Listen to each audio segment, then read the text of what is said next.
SLBC tunnel ఘటనలో సింగరేణి కార్మికులు ప్రధాన పాత్ర పోషిస్తున్నారు.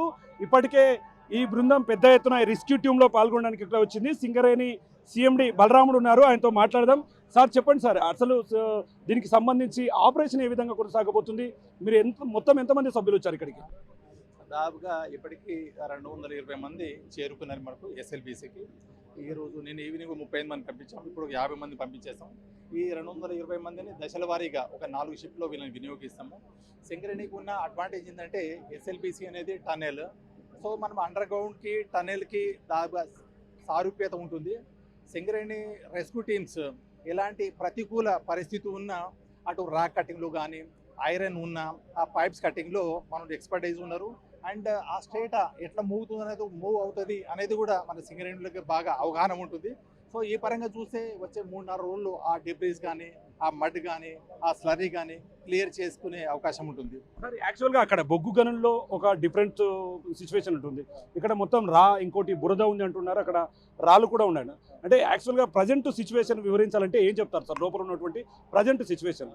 అంటే మనకు అండర్ గ్రౌండ్లో కూడా మైన్స్లో ఇవన్నీ వాటర్ సిపేజ్ రావడము, వాటర్ ఫ్లో కావడం, ఒకసారి 300-3000 మీటర్ జీపీఎం వాటర్ వస్తుంటుంది. ఇలాంటి పరిస్థితులన్నీ కూడా అండర్ గ్రౌండ్లో ఉంటుంది. కాబట్టి మన టీమ్స్ కానీ మన బ్రిగేడియర్స్ కానీ మన ఇన్ఛార్జ్ కానీ వాళ్ళు ఇలాంటి సిచ్యువేషన్తో ఎక్స్పర్టైజే ఉన్నారు. డెఫినెట్లీ కొన్ని ప్రతికూల పరిస్థితులు ఉంటే మన ఇంజనీర్లు ఉన్నారు, ర్యాక్ హోల్ డీలర్స్ కూడా ఉన్నారు. వాళ్ళని చూసుకొని మనం జాగ్రత్తగా ముందుకెళ్తాం. సార్ ఇంకో ప్రధానమైన విషయం, ఈ యొక్క టీబీఎం మిషన్ అనేది ఉంది. ఎగ్జాక్ట్ అంటే దానికి సంబంధించి ఘటనకు ఇప్పుడు ప్రజెంట్ సింగరేణి కార్మికులు మీరు ఎంతవరకు అక్కడికి చేరుకోగలుగుతున్నారు? అంటే ఎగ్జాక్ట్ స్పాట్ లొకేషన్కి సంబంధించి క్లియర్ డాటా ఏమైనా ఉందా మీతో? దాదాపు 150 మీటర్ దూరంలో ఉన్నాము. డెఫినెట్లీ అంటే ఇప్పుడు ఆ టీబీఎం మిషన్ ఒక 50-60 మీటర్ దూరంగా ఆ ఒక ఫ్లడ్ ఆ వాటర్కి కొట్టుకుని రావడం 50 మీటర్ జరిగింది. అంటే కొన్ని ఆటంకాలు ఉన్నాయి. ఆ మిషన్ దాటి వెళ్ళాల్సి వస్తుంది. ఒక 150 మీటర్ ఏదో తేడా ఉన్నట్టుంది.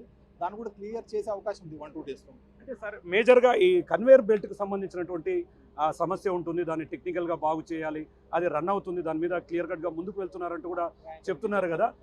ఎట్లా ఉంది సార్ కన్వేయర్ బెల్ట్కి సంబంధించి? కన్వేయర్ బెల్ట్ దాన్ని సరి చేయాలి, సరి చేస్తే కొంచెం ఫాస్ట్గా అవుతుంది. ఆ పనులు కూడా నడుస్తుంది. ముందు అక్కడ ఏదైతే కొట్టుకొచ్చిందో దాన్ని తీసేది పనులు నడుస్తున్నాయి, దాటి ముందుకు వెళ్ళాలి. మొత్తం ఓవరాల్గా ఇది సింగరేణి కార్మికులు చెబుతున్నది. ముఖ్యంగా 150 మీటర్ల దూరం వరకు కూడా మేము చెరువులో ఉన్నాము.